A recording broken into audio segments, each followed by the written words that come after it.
एक शांत गांव के पास घने वृक्षों से घिरा एक सुंदर वन था, जहां अक्सर गौतम बुद्धा अपने शिष्यों के साथ ध्यान और ज्ञान की चर्चा किया करते थे।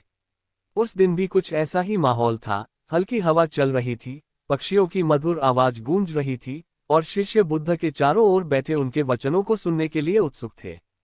उसी समय एक युवक वहां पहुंचा। उसके चेहरे पर चिंता साफ दिखाई दे रही थी।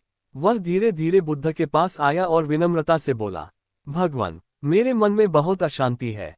मैं जीवन में बहुत कुछ पाना चाहता हूँ, धन, सम्मान, सुख, लेकिन जितना पाता हूँ उतना ही और पाने की इच्छा बढ़ती जाती है। मुझे समझ नहीं आता कि मैं क्या करूं। बुद्ध ने शांत स्वर में उसे बैठने का संकेत दिया और मुस्कुराते हुए बोले, तुम्हारी समस्या साधारण नहीं है, लेकिन इसका समाधान बहुत सरल है। पहले मुझे ये बताओ, तुम्हें क्या चाहिए? युवक ने बिना सोचे तुरंत कहा, मुझे एक बड़ा घर चाहिए, बहुत सारा धन चाहिए, अच्छे वस्त्र चाहिए, और लोग मुझे सम्मान दें, यही सब चाहिए। बुद्ध ने फिर पूछा, और अगर ये सब मिल जाए तो क्या तुम संतुष्ट हो जाओगे? युवक कुछ क्षण के लिए चुप हो गया, फिर बोला, शायद नहीं, क्योंकि तब मैं और अधिक चाहता रहूंगा। बुद्ध ने गहरी नजर से उसकी ओर देखा और कहा, यही तुम्हारी परेशानी की जड़ है। तुम जरूरत और चाहत के बीच का अंतर नहीं समझ पाए हो। युवक ने हैरानी से पूछा, भगवान, क्या इन दोनों में इतना फर्क है? बुद्ध ने पास रखे एक छोटे से पात्र को उठाया, जिसमें पानी भरा था। उन्होंने कहा, यह पानी तुम्हारी जरूरत है।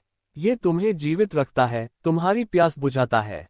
लेकिन अगर तुम सोचो कि मुझे इससे ज्यादा चाहिए, और ज्यादा, तो वही पानी तुम्हारे लिए समस्या बन सकता है। फिर बुद्ध ने एक उदाहरण दिया। मान लो तुम्हारे पास एक साधारण कपड़ा है, जो तुम्हें ठंड से बचाता है।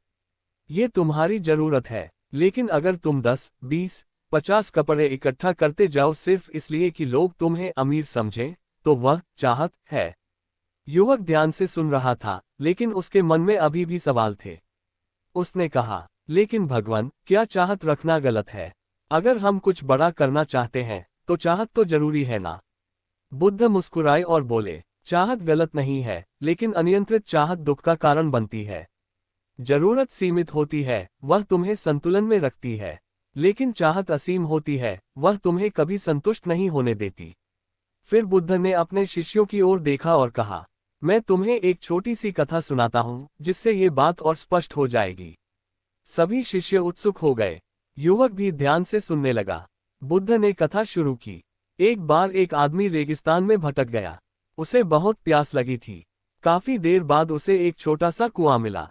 उसने पानी पिया और उसकी जान बच गई। यह उसकी जरूरत थी। लेकिन फिर उसने सोचा, अगर मैं इस पूरे कुएं का पानी अपने साथ ले जाऊं, तो मैं कभी प्यासा नहीं रहूंगा। उसने पानी इकट्ठा करना शुरू किया, अपने बर्तनों को भर लिया, यहाँ तक कि अपने कपड़ों में भी पानी भरने लगा। पर जैसे जैसे वह पानी इकट्ठा करता गया, उसका बोझ बढ़ता गया। वह चल नहीं पा रहा था। आखिरकार वह थककर गिर पड़ा, और वही पानी, जो उसकी जान बचा सकता था, उसके लिए बोझ बन गया। बुद्ध ने कहानी खत्म की और धीरे से बोले, यही अंतर है जरूरत और चाहत में। जरूरत तुम्हें जीवित रखती है, आगे बढ़ने में मदद करती है। लेकिन चाहत, अगर नियंत्रण में न हो, तो तुम्हें गिरा देती है। युवक अब थोड़ा समझने लगा था, लेकिन उसके चेहरे पर अभी भी हल्की उलझन थी। उसने पूछा, तो भगवान, मैं कैसे पहचानूं कि क्या मेरी जरूरत है और क्या मेरी चाहत? बुद्ध ने उत्तर दिया, जब कोई चीज तुम्हारे जीवन के लिए आवश्यक हो, तुम्हारी मूल आवश्यकताओं को पूरा करे, वह जरूरत है। लेकिन जब तुम किसी चीज को केवल इसलिए चाहते हो क्योंकि वह दूसरों के पास है, या उससे तुम्हारा अहंकार बढ़ता है, वह चाहत है। उन्होंने आगे कहा, जरूरत तुम्हें शांत करती है, संतुलित बनाती है। चाहत तुम्हें बेचैन करती है, हमेशा अधूरा महसूस कराती है। वन में गहरी शांति छा गई। हवा धीरे धीरे बह रही थी, और सभी शिष्य अपने अपने विचारों में डूब गए थे। युवक ने सिर झुकाकर कहा, भगवान, अब मुझे समझ आने लगा है कि मैं क्यों दुखी था। मैं अपनी जरूरतों को नहीं, बल्कि अपनी चाहतों को पूरा करने में लगा हुआ था। बुद्ध ने कहा, समझ ही पहला कदम है, लेकिन इसे जीवन में उतारना सबसे महत्वपूर्ण है। युवक ने पूछा, और मैं ये कैसे करूं? बुद्ध ने शांत स्वर में उत्तर दिया, इसके लिए तुम्हें अपने मन को समझना होगा, अपनी इच्छाओं को देखना होगा, उन्हें नियंत्रित करना होगा। लेकिन यह एक दिन में नहीं होगा। यह अभ्यास से आएगा। युवक की आंखों में अब एक नई उम्मीद दिखाई दे रही थी। उसने बुद्ध को प्रणाम किया और कहा, मैं सीखना चाहता हूँ भगवान, कृपया मुझे मार्ग दिखाइए। बुद्ध ने मुस्कुराते हुए कहा, ठीक है, कल सुबह से तुम्हारी शिक्षा शुरू होगी। मैं तुम्हें कुछ ऐसे अनुभव दूंगा जिनसे तुम खुद महसूस करोगे कि जरूरत और चाहत में कितना अंतर है। यहीं से उस युवक की असली यात्रा शुरू होती है, एक ऐसी यात्रा जो उसे केवल ज्ञान ही नहीं बल्कि सच्ची शांति की ओर ले जाएगी। अगली सुबह सूरज की पहली किरणों के साथ ही वह युवक वन में पहुंच गया। उसके मन में उत्साह भी था और थोड़ी जिज्ञासा भी, आज गौतम बुद्धा उसे क्या सिखाने वाले हैं। बुद्ध पहले से ही वहां शांत मुद्रा में बैठे थे। युवक ने उनके चरणों में प्रणाम किया। बुद्ध ने आंखें खोली और कहा, आज हम सीखेंगे अनुभव से। उन्होंने युवक को एक खाली कटोरा दिया और कहा, तुम इस गांव में जाओ और लोगों से भोजन मांगो, लेकिन ध्यान रखना तुम केवल उतना ही लेना जितना तुम्हें एक समय के भोजन के लिए आवश्यक हो। युवक ने सिर हिलाया और गांव की ओर चल पड़ा। गांव में पहुंचकर उसने पहला दरवाजा खटखटाया। एक वृद्ध महिला ने दरवाजा खोला और उसे थोड़ा सा भोजन दे दिया। युवक ने सोचा, इतना काफी नहीं है, मुझे और लेना चाहिए। वह अगले घर गया, फिर अगले।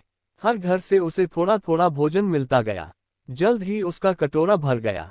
अब उसके सामने दो विकल्प थे, या तो वह वापस लौट जाए जैसा बुद्ध ने कहा था, या फिर और अधिक इकट्ठा करे ताकि भविष्य की चिंता न रहे। उसका मन बोला, थोड़ा और ले लेता हूं, क्या पता बाद में जरूरत पड़े।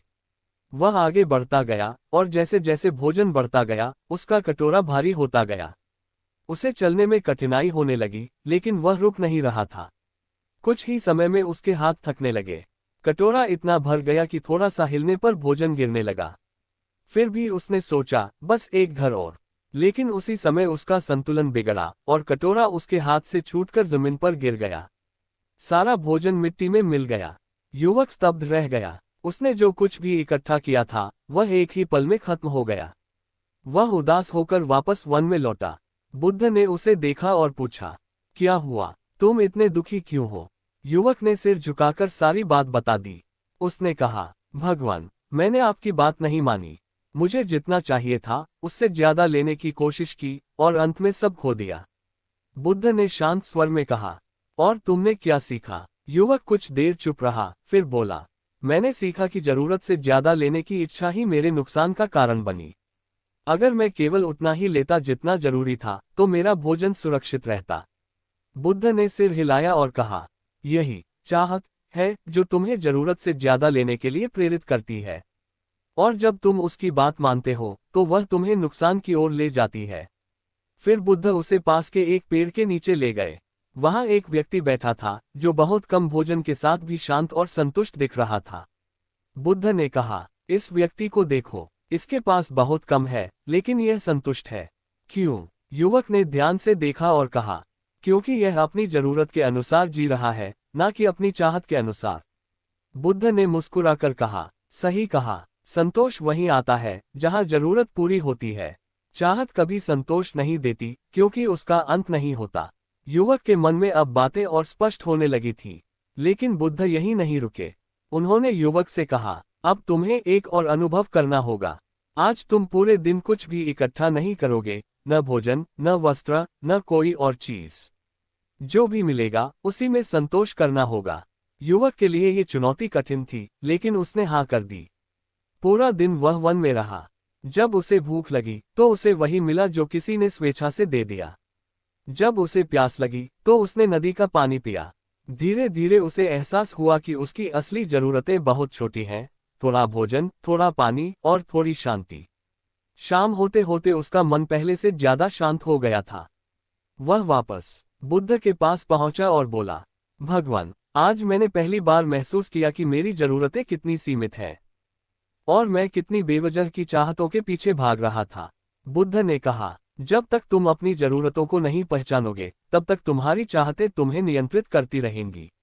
उन्होंने आगे कहा, जीवन में सच्ची स्वतंत्रता तब मिलती है जब तुम अपनी इच्छाओं के गुलाम नहीं रहते। युवक अब पूरी तरह बदलने लगा था। उसके चेहरे पर एक नई शांति थी जो पहले नहीं थी। लेकिन बुद्ध जानते थे कि ये सीख अभी पूरी नहीं हुई है। उन्होंने युवक से कहा, तुमने आज जो समझा है वह केवल शुरुआत है। असली परीक्षा तब होगी जब तुम वापस अपने पुराने जीवन में जाओगे, जहां लालच, तुलना और आकर्षण तुम्हें फिर से घेरेंगे। युवक ने दृढ़ स्वर में कहा, मैं तैयार हूं, भगवान। अब मैं अपनी जरूरत और चाहत के बीच का अंतर कभी नहीं भूलूंगा। बुद्ध ने मुस्कुराते हुए कहा, देखते हैं, कल तुम्हारी अंतिम परीक्षा होगी। युवक के मन में थोड़ी घबराहट थी, लेकिन साथ ही आत्मविश्वास भी था। उसे अब ये समझ आ गया था कि सच्चा सुख बाहर की चीजों में नहीं, बल्कि भीतर की संतुष्टि में है। लेकिन क्या वह इस सीख को वास्तविक जीवन में निभा पाएगा? अगली सुबह वातावरण में एक अलग ही गंभीरता थी। युवक जल्दी उठकर वन में पहुंचा। आज उसकी अंतिम परीक्षा थी और वह जानता था कि आज का दिन उसकी सोच को पूरी तरह बदल सकता है। गौतम बुद्ध शांत भाव से बैठे थे। युवक ने प्रणाम किया। बुद्ध ने कहा, आज तुम गांव जाओगे, लेकिन इस बार तुम कुछ मांगोगे नहीं। युवक चौंक गया। कुछ भी नहीं, भगवान। बुद्ध बोले, हाँ, आज तुम केवल देखोगे, समझोगे और अपने मन को परखोगे। युवक गांव की ओर चल पड़ा। गांव में आज हलचल ज्यादा थी। कहीं लोग नए वस्त्र खरीद रहे थे, कहीं स्वादिष्ट भोजन बन रहा था, कहीं कोई अपने नए घर का गर्व से प्रदर्शन कर रहा था। चारों ओर आकर्षण ही आकर्षण था। युवक ये सब देख रहा था और उसके मन में हल्की हल्की इच्छाएं फिर से जागने लगी। काश मेरे पास भी ऐसे कपड़े होते। काश मैं भी इतना स्वादिष्ट भोजन खा पाता। काश मेरे पास भी इतना बड़ा घर होता। उसने खुद को रोका, लेकिन मन बार बार भटक रहा था। उसी समय उसने देखा, एक गरीब परिवार सड़क के किनारे बैठा था। उनके पास बहुत कम था, लेकिन वे आपस में हंस रहे थे, एक दूसरे के साथ रोटी बांट रहे थे। युवक कुछ देर उनके पास बैठ गया। उसने पूछा, तुम लोगों के पास इतना कम है, फिर भी तुम इतने खुश कैसे हो? परिवार के मुखिया ने मुस्कुराते हुए कहा, क्योंकि हमें जितना चाहिए उतना हमारे पास है। हम ज्यादा के पीछे नहीं भागते। हम जो है उसी में खुश रहना सीख गए हैं। ये सुनकर युवक चुप हो गया। उसके मन में एक गहरी समझ बनने लगी। थोड़ी दूर आगे बढ़ने पर उसने एक अमीर व्यक्ति को देखा। उसके पास सब कुछ था, बड़ा घर, अच्छे वस्त्र, बहुत सारा धन, लेकिन वह परेशान दिख रहा था, नौकरों पर चिल्ला रहा था और किसी न किसी बात से असंतुष्ट था। युवक ने सोचा, इसके पास सब कुछ है, फिर भी ये खुश नहीं है, और उधर उन लोगों के पास बहुत कम है, फिर भी वे संतुष्ट हैं। अब उसके मन में एक स्पष्ट अंतर उभरने लगा। जरूरत पूरी होने पर शांति मिलती है, लेकिन चाहत बढ़ने पर बेचैनी। शाम तक वह पूरे दिन के अनुभवों के साथ वापस वन में लौटा। गौतम बुद्धा ने उसे देखा और पूछा, आज तुमने क्या देखा? युवक ने गहरी सांस ली और कहा, भगवान, आज मैंने जीवन का सच देखा। मैंने देखा कि जिनके पास कम है, वे भी खुश हो सकते हैं, और जिनके पास सब कुछ है, वे भी दुखी हो सकते हैं। बुद्ध ने पूछा, और इसका कारण? युवक ने उत्तर दिया, कारण है जरूरत और चाहत का अंतर। जो लोग अपनी जरूरतों तक सीमित रहते हैं, वे संतुष्ट रहते हैं, और जो लोग अपनी चाहतों के पीछे भागते रहते हैं, वे कभी खुश नहीं होते। बुद्ध ने संतोष से सिर हिलाया। फिर उन्होंने कहा, अब तुम तैयार हो, लेकिन याद रखो, ये ज्ञान केवल समझने के लिए नहीं है, इसे जीने के लिए है। युवक ने पूछा, भगवान, अगर मैं फिर से अपनी पुरानी आदतों में लौटने लगूं, तो क्या करूं? बुद्ध ने शांत स्वर में कहा, हर बार खुद से एक प्रश्न पूछना, क्या ये मेरी जरूरत है या केवल मेरी चाहत? अगर तुम ईमानदारी से इसका उत्तर दोगे, तो तुम्हारा मार्ग हमेशा स्पष्ट रहेगा। उन्होंने आगे कहा, और एक बात याद रखना, जिस दिन तुम अपनी चाहतों को नियंत्रित कर लोगे, उस दिन तुम्हें सच्ची स्वतंत्रता मिल जाएगी। युवक की आंखों में अब आत्मविश्वास था। उसने बुद्ध के चरणों में झुककर कहा, भगवान, आपने मेरी आंखें खोल दी। अब मैं समझ गया हूं कि सच्चा सुख बाहर नहीं, भीतर है। गौतम बुद्धा ने आशीर्वाद देते हुए कहा, जाओ और इस ज्ञान को अपने जीवन में उतारो। यही तुम्हारी असली परीक्षा है। युवक धीरे धीरे वन से बाहर निकल गया, लेकिन इस बार वह वही व्यक्ति नहीं था जो कुछ दिन पहले यहाँ आया था। अब उसके पास न कोई भारी बोझ था, न अनगिनत इच्छाओं का दबाव, बल्कि उसके पास था एक स्पष्ट मन, एक संतुलित सोच और सच्ची शांति की शुरुआत। जरूरत सीमित होती है, चाहत असीम। जरूरत शांति देती है, चाहत बेचैनी। संतोष वही है जहां पर्याप्त का अर्थ समझ आ जाए। अगली सुबह युवक वन से बाहर निकल चुका था। अब वह अपने पुराने जीवन की ओर लौट रहा था। वही घर, वही लोग, वही वातावरण, लेकिन उसके भीतर कुछ बदल चुका था। रास्ते में चलते हुए उसने खुद से एक सवाल बार बार दोहराया, क्या ये मेरी जरूरत है या केवल मेरी चाहत? यही सवाल अब उसका मार्गदर्शक बन गया था। घर पहुंचते ही उसका स्वागत हुआ। परिवार और मित्र उसे देखकर खुश थे, लेकिन युवक ने महसूस किया कि अब उसकी सोच पहले जैसी नहीं रही। पहले जहां वह नई नई चीजों की इच्छा करता था, अब वह हर चीज को परखने लगा। कुछ ही दिनों बाद उसकी परीक्षा शुरू हो गई। एक दिन उसका एक मित्र उसके पास आया और बोला, मैंने एक नया और बहुत महंगा वस्त्र खरीदा है, तुम भी ऐसा ही खरीद लो, सब तुम्हें देखेंगे और प्रभावित होंगे। पहले वाला युवक तुरंत तैयार हो जाता, लेकिन अब उसने खुद से वही सवाल पूछा, क्या ये मेरी जरूरत है? उसने सोचा, मेरे पास पहले से पर्याप्त वस्त्र हैं, जो मेरी जरूरत पूरी करते हैं। ये केवल दिखावे की चाहत है। उसने मुस्कुराकर अपने मित्र से कहा, मुझे इसकी जरूरत नहीं है। मित्र को ये बात अजीब लगी, लेकिन युवक के मन में एक अजीब सी शांति थी।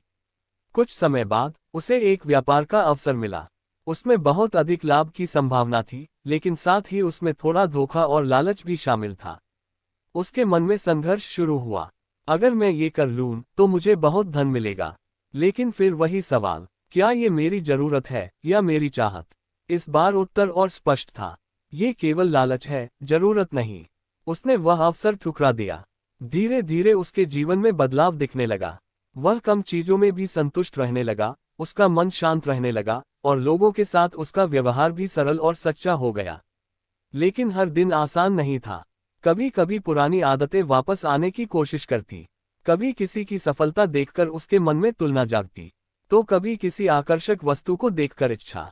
ऐसे हर पल में वह रुकता और खुद से वही प्रश्न करता, जरूरत या चाहत? एक दिन वह फिर से वन में गया, जहां गौतम बुद्धा अपने शिष्यों को उपदेश दे रहे थे। युवक ने उनके चरणों में प्रणाम किया। बुद्ध ने उसे देखकर पूछा, कैसा चल रहा है तुम्हारा अभ्यास? युवक ने ईमानदारी से उत्तर दिया, भगवान, मैं प्रयास कर रहा हूँ। कई बार मैं सफल होता हूँ, लेकिन कभी कभी मेरी चाहतें मुझ पर हावी हो जाती हैं। बुद्ध ने मुस्कुराते हुए कहा, यही स्वाभाविक है। मन को बदलना एक दिन का काम नहीं है, यह निरंतर अभ्यास से ही संभव है। उन्होंने आगे कहा, जब भी तुम्हें लगे कि चाहत बढ़ रही है, तो उसे दबाने की कोशिश मत करो, बल्कि उसे समझो। खुद से पूछो, अगर यह मुझे मिल जाए तो क्या मैं सच में शांत हो जाऊंगा? युवक ने सिर हिलाया। बुद्ध बोले, अक्सर उत्तर नहीं होगा, और वही तुम्हें सही दिशा दिखाएगा। फिर बुद्ध ने एक और गहरी बात कही, जरूरत शरीर की होती है, लेकिन चाहत मन की। और जब मन को सही दिशा नहीं मिलती, तो वह अनंत इच्छाएं पैदा करता रहता है। युवक ध्यान से सुन रहा था। बुद्ध ने कहा, इसलिए केवल चीजों को कम करना ही समाधान नहीं है, बल्कि अपने मन को समझना और उसे नियंत्रित करना असली समाधान है। ये बात युवक के दिल में उतर गई। अब वह समझ चुका था कि ये केवल बाहरी चीजों का खेल नहीं है, बल्कि अंदर की सोच का है। वह कुछ देर बुद्ध के पास बैठा, ध्यान किया, और फिर वापस अपने जीवन की ओर लौट गया। अब उसका जीवन पहले जैसा नहीं था। वह सरल था, लेकिन गहरा था। वह शांत था, लेकिन कमजोर नहीं था। उसे अब ये समझ आ चुका था कि सच्ची ताकत अपने मन को नियंत्रित करने में है, न कि हर इच्छा को पूरा करने में। लेकिन क्या वह इस संतुलन को हमेशा बनाए रख पाएगा? समय बीतता गया। युवक अब पहले जैसा नहीं रहा था। उसके जीवन में एक स्थिरता आ चुकी थी, न ज्यादा उत्साह में बहना, न ही इच्छाओं के पीछे भागना। वह अपने काम में लगा रहता, साधारण जीवन जीता, और हर निर्णय से पहले खुद से एक ही सवाल करता, क्या ये मेरी जरूरत है या केवल मेरी चाहत? धीरे धीरे लोग भी उसके इस बदलाव को महसूस करने लगे। एक दिन गांव में एक बड़ा उत्सव आयोजित हुआ। चारों ओर सजावट थी, नए वस्त्र, स्वादिष्ट भोजन, और हर व्यक्ति खुद को दूसरों से बेहतर दिखाने की कोशिश कर रहा था। युवक भी वहां पहुंचा। उसने देखा, लोग खुश दिखने की कोशिश कर रहे थे, लेकिन अंदर ही अंदर तुलना और प्रतिस्पर्धा में उलझे हुए थे। किसी को अपने कपड़ों का घमंड था, किसी को अपने धन का, और किसी को अपने दिखावे का। युवक कुछ देर यह सब देखता रहा। फिर उसने खुद से वही सवाल किया, क्या मुझे भी इन सब में शामिल होना चाहिए? उसके मन में एक हल्की सी चाहत उठी, अगर मैं भी अच्छे वस्त्र पहनूं, तो लोग मुझे भी सराहेंगे।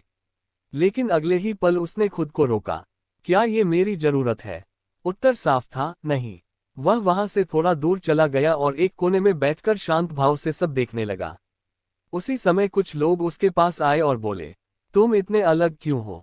न तुम दिखावा कर रहे हो, न किसी से प्रतिस्पर्धा, क्या तुम्हें कोई इच्छा नहीं होती? युवक मुस्कुराया और बोला, इच्छाएं तो होती है, लेकिन अब मैं उन्हें समझता हूँ। हर इच्छा जरूरी नहीं होती। लोगों ने पूछा, तो तुम खुश कैसे रहते हो? युवक ने सरल शब्दों में कहा, मैं अपनी जरूरतों को पूरा करता हूँ और अपनी चाहतों को नियंत्रित करता हूँ। बस यही मेरी खुशी का कारण है। ये बात धीरे धीरे पूरे गांव में फैल गई। कुछ लोग उसका मजाक उड़ाते, कुछ उसे अजीब समझते, लेकिन कई लोग ऐसे भी थे जो उसकी बातों में सच्चाई महसूस करने लगे।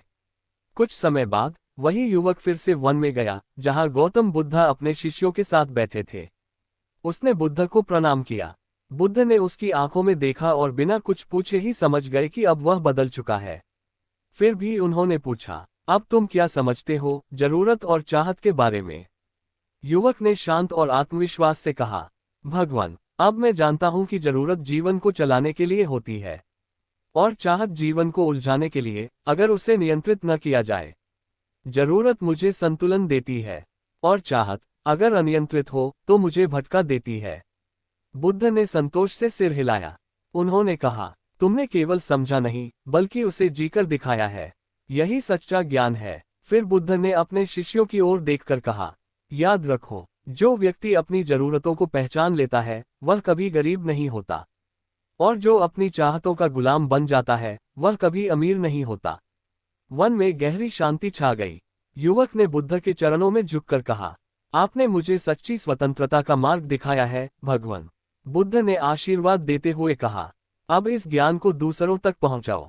यही तुम्हारा अगला कर्तव्य है। युवक वहां से लौट गया, लेकिन इस बार वह केवल एक साधारण व्यक्ति नहीं था, बल्कि एक ऐसा इंसान था जिसने अपने मन पर विजय पाना शुरू कर दिया था। उसका जीवन अब दिखावे से नहीं, बल्कि संतोष से भरा हुआ था। जरूरत सीमित होती है, चाहत असीम। जरूरत पूरी होने पर शांति मिलती है, चाहत बढ़ने पर बेचैनी। सच्ची खुशी ज्यादा पाने में नहीं, बल्कि पर्याप्त समझने में है। जो अपनी इच्छाओं को नियंत्रित कर लेता है, वही जीवन में सच्चा स्वतंत्र होता है।